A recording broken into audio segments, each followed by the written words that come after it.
first guest currently stars as Frodo in The Lord of the Rings, The Return of the King, which swept the Oscars, garnering 11 wins. Beginning next Friday, you can see him with Jim Carrey in Eternal Sunshine of the Spotless Mind. Please welcome Elijah Wood.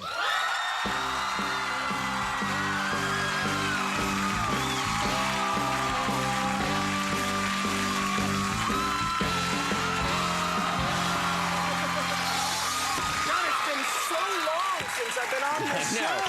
You were here like 3 weeks ago.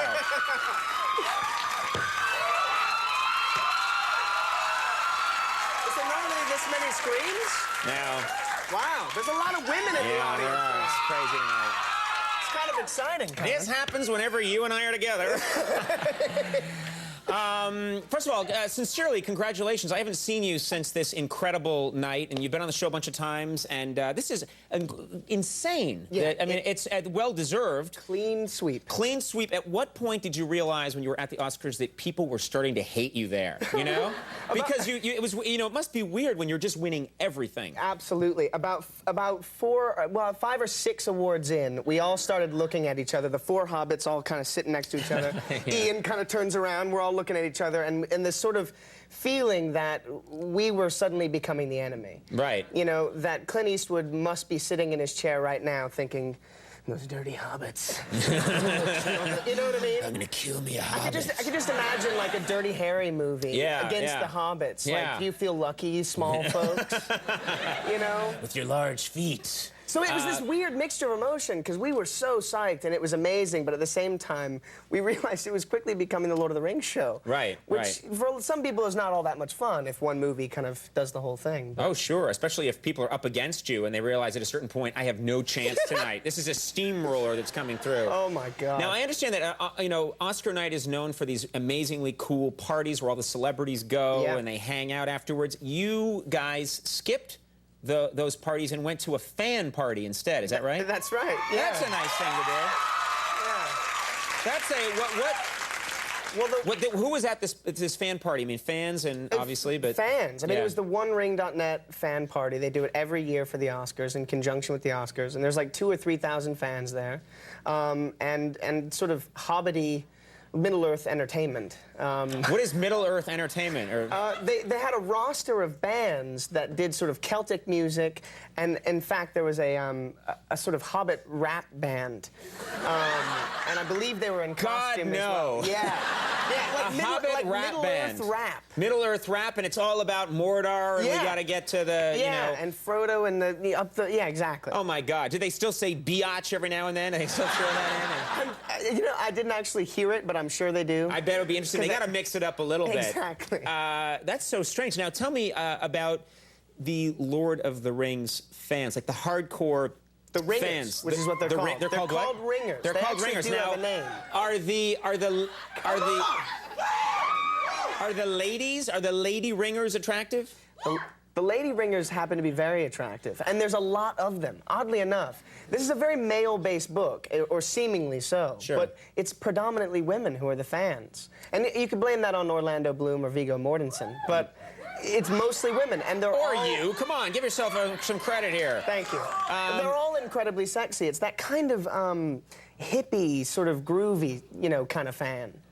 As opposed to like a Star Trek, which is a little bit more kind of techie and slightly obsessed in a sort of technical kind of way. So you're saying, and this is going to get you in trouble, and I hope so. I really don't want it to get me in trouble. That you're saying that Star Trek fans, that they're not as attractive as the Lord of the Rings fans. That's what you're saying. Just say yes. Not necessarily. There's just a different vibe. How about I tend to like the vibe of the Lord of the Rings fans. How about this? The Lord of the Rings ladies, they're more in touch with their emotions, whereas the Trekkie fans have done away with human emotion. Yes. That's it. Exactly. And they, there's that whole elf thing, too. Right. Well, elves are very sexy. Sure. And so a lot of the women dress up as elves. Sometimes they dress up as hobbits, not as interesting. Right, yeah. But a lot of the times as elves, which is incredibly lovely and sexy and feminine. Whereas the Star Trek ladies they live in the future, like, right. super clean-lined suits and things. Right, and we don't need to have sex. Machines do that now. Exactly. Let's go to Primar 9 and visit the Council of 12, you know? Can you always do that voice? It's the greatest thing ever. I don't know if it's the greatest thing ever, but it's one of my this from the guy whose movie just won 11 Oscars. That voice you do. Do you now? We've talked about this before, but I'm a little worried that you and the other actors who play the hobbits in the movie, you guys have spent a lot of time together, and you still like to spend a lot of time together. And there's talk of maybe you or the other hobbits building a hobbit home and living there. Is that true? Well, there's truth to that, kind of. Yeah, we all do spend a lot of time together. The hobbits have kind of taken on a life of their own in the sense that, you know, the relationships have carried on. So we all spend time together normally. And we've talked about getting some land in New Zealand just to kind of keep the connection with that place. And a hobbit hole has kind of been mentioned, but I don't think that'll end up digging a hobbit hole. You realize that could be a bit weird. You realize it's going to get old real fast. You guys are going to be in there like, this is really cool, and then an hour later, oh my God, what have we done? We need cable and we need it fast. Right. But it would make a cool reality show, and I'd be willing to produce it if you and the other, hear me out, if you and the other hobbits in your hobbit gear lived in a hobbit hole for like 8 months, and we filmed it. And we see what happens. See what happens. You guys have the big rubber feet strapped on and the whole thing. As hobbits the whole time. As hobbits, yes. I'd do that. Yeah. This is Let's pitch it to the network. Come on. This is the worst career move you've ever made, but thanks for going along with it. Let's get to your current project.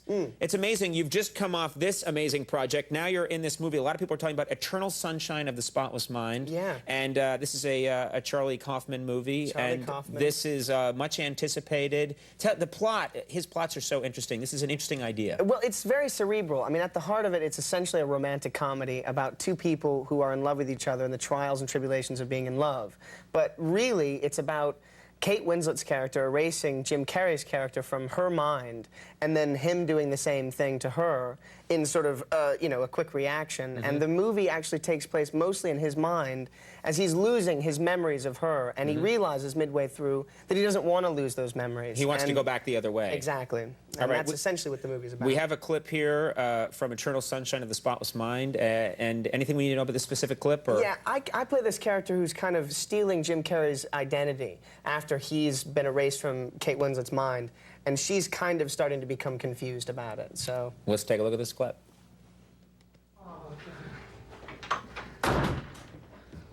Baby, what's going on? I don't know.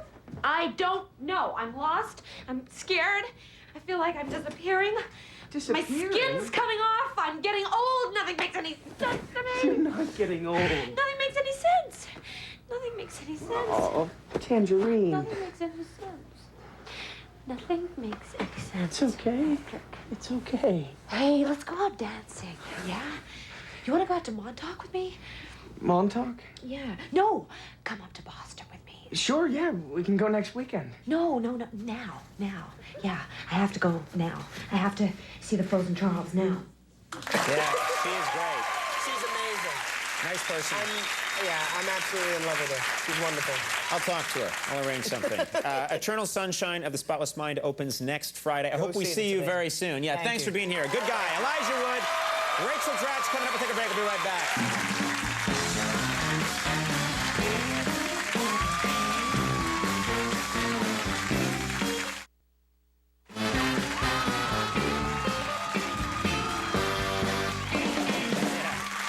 All right, everybody, we are back.